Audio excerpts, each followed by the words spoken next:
Қанат Дауылбаев. Иман келтіру. Хаққа сену мұсылманның міндеті, ғалейхиссалам Мұхаммедтің үмбеті. Иман менен сыйға тартқан исламды, бұл Алланың бізге берген нығметі.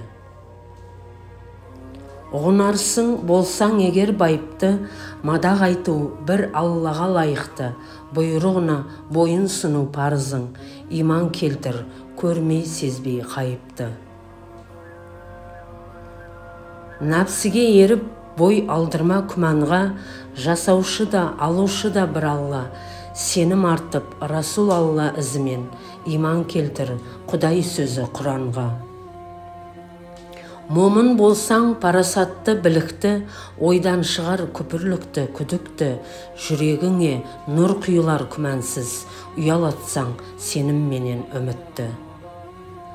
Алла сөзі бізге міндет, иман бақ, иланбаған ақыретте қиналмақ, ғибадат қыл мүмкіндігің барында, иман келтір, ла илаха илаллах.